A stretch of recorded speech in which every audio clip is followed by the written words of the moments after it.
Today I'm going to be changing the transmission fluid on a Toyota or Lexus with a sealed transmission. Now under the hood of my GS350, like any modern Toyota or Lexus vehicle, there's no transmission dipstick that you can check the transmission fluid or refill it if you need to change it. Toyota likes to call it lifetime fluid, but I like to call it lifetime business for Toyota when your transmission breaks down. So we won't be needing anything under the hood. Everything's actually accessed from underneath the vehicle. So the first thing you're going to want to do is jack the vehicle up in the front and the back to make sure it's level, and put a lot of cardboard down because this could get messy. So here we are underneath the car. That's the driver's side wheel. This here is the transmission pan because this is a rear wheel drive vehicle, and this here is your exhaust pipe. This plastic cover here needs to be removed in order to access the transmission pan. To do that, there's two plastic 10mm nuts here and four 10mm bolts up at the front here, and then we can drop off this plastic pan. Alright, so I'm going to start by removing the 10mm bolts in the front.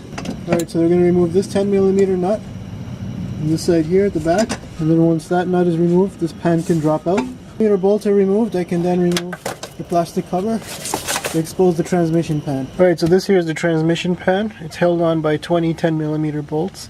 This here is the drain plug. It's a 14mm drain plug to drain the fluid. Alright, so the first thing I'm going to do is drain the transmission fluid. I'm going to come with my 14mm ratchet here and loosen up the drain plug, and then have a catch can underneath and drain the transmission fluid. And once most of the transmission fluid has been drained, I'm going to close up the drain plug.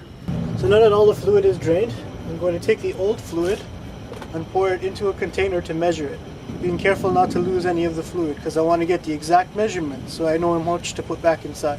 One thing I noticed with this fluid is it's a very bright red color, which means it's been changed before, which is a good thing. Because if it was a brownish or a blackish color, that could mean that the fluid's worn out or your tranny is on its way out. Over here on the left side of the transmission is a plastic cover that's held on by these two 10mm bolts. Behind it there's a fill bolt that you remove and use a fluid pump to pump fluid into the transmission after you've drained it. So according to my measurement here, 2.5 quarts came out of the transmission.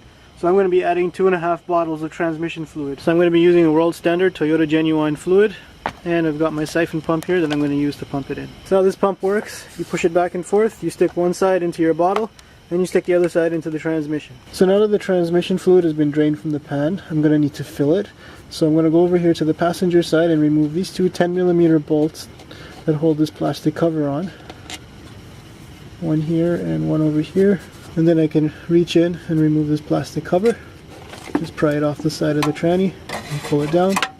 Alright, so I'm going to use a 24mm socket with my 1/2" ratchet.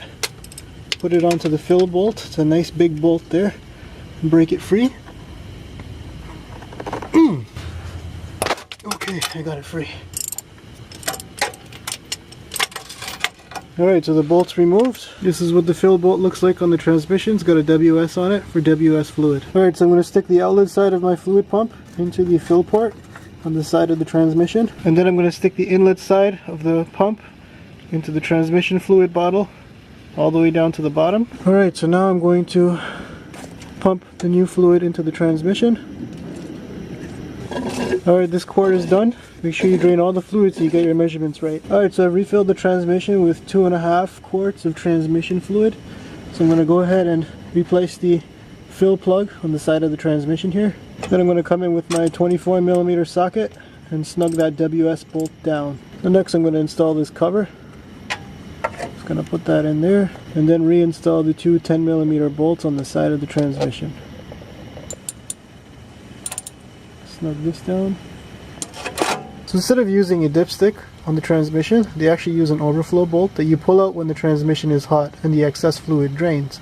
Now in my case it's really rusty and it's stripped out, so I don't know how I'm going to get that out. So just quickly how the dipstick part works here. If this is your transmission pan and your fluid is sitting inside, as the temperature rises so does the level of the fluid because it expands, and if it goes past the level of this straw here, it'll actually flow through the straw and then out the overflow port. That's why it's very critical to have the correct temperature of the transmission fluid in order to measure the level properly. Alright, so now that we've got enough fluid in the transmission, we need to check the temperature to make sure it's at the right level. So we're going to go under the OBD port and use a hookup wire like this to connect ports number 4 and 13. So the OBD port on the car is located underneath the driver's side dashboard, just under here. And you can see I've shorted the two terminals, 4 and 13, on the OBD port. And now with the two wires shorted, we're going to start the vehicle.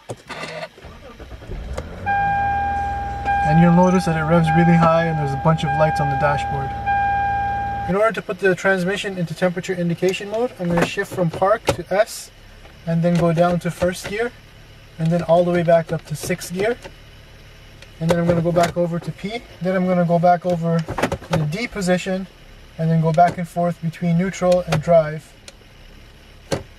for at least 6 seconds. I'm going to go back into P. And now I'm going to reach down and remove the wire from the OBD port. And you'll notice that everything will stop flashing. And once the fluid temperature has reached 104 degrees Fahrenheit, you can see that the D indicator and the park indicator will remain lit. And you can leave the vehicle on and go underneath and check the level of the fluid. You can also pull up the fluid temperature from any advanced scanner or Toyota's own TechStream software. Just head over to the ECT menu and go on to data list, and then you'll find the AT oil temperature here. Currently it's sitting at 129 degrees Fahrenheit because I've been idling for a couple of minutes. So now we're going to come under the vehicle. Make sure you don't touch these exhausts because they could be really hot. And loosen this 5mm hex plug and let any excess fluid drain out. Now in my case it's a little bit rusty, so I'm going to skip that part. So after you've verified that there's no leaks, I'm going to go ahead and replace the plastic under panel that goes below the transmission pad and the 6 10mm nuts and bolts. Finally, I'm going to take the vehicle for a test drive and make sure the transmission shifts smoothly through all its gears.